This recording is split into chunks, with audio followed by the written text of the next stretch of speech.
माझ्या मेंटेनन्स पोर्टलवर सतत येत होतं की मी उपलब्ध नाही, पण मी गेल्या 6 दिवसांपासून माझ्या अपार्टमेंटमधून बाहेरच गेले नव्हते. याची सुरुवात झाली पाण्याच्या ग्लासाच्या कडेवर बसलेल्या एका माशियाने. मग 2 झाले. लवकरच त्या सगळीकडे होत्या, माझ्या काउंटरवर जणू चर्चमधील बाकांप्रमाणे रांगेत बसल्या होत्या. त्यानंतर तो वास येऊ लागला. अगदी कुजलेला नव्हता, पण उग्र आणि गोड होता, जणू फुलदाणीत खूप दिवस ठेवलेली फुले. मी मेंटेनन्सची विनंती केली, पण स्टेट्समध्ये फक्त एवढंच लिहिलं होतं, तंत्रज्ञ प्रवेशाची पुष्टी करू शकले नाहीत. मी घरीच होते.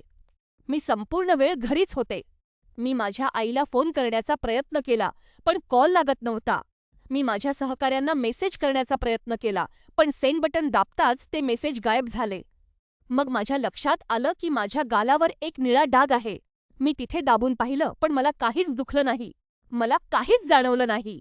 तेव्हाच मला माझ्या चेहऱ्याच्या आत काहीतरी हलल्यासारखं वाटलं आणि माझ्या नाकातून एक माशी बाहेर आली. मी घाबरले. मी मदतीसाठी विनवणी करत एक इमर्जन्सी रिक्वेस्ट पाठवली. पोर्टल फक्त रिफ्रेश झालं आणि एक ओळ आली, रहिवाशी स्थितीची पडताळणी प्रलंबित आहे. आज रात्री पोलीस आले. ते माझ्या बाजूनेच निघून गेले. त्यांचे आवाज हॉलमध्ये घुमत होते. त्यांनी माझ्या बेडरूमचा दरवाजा उघडला आणि माशांचा एक मोठा थवा लिव्हिंग रूममध्ये बाहेर आला. बेडशेजारील जमिनीवर एक आकार पडला होता. मी खूप वेळापासून त्याच्याकडे पाहत आहे. एका ऑफिसरने जमिनीकडे पाहिले आणि विचारले, "ती इथे किती दिवसांपासून आहे?" मी ओरडून सांगण्याचा प्रयत्न केला की मी अगदी त्याच्या समोर उभी आहे.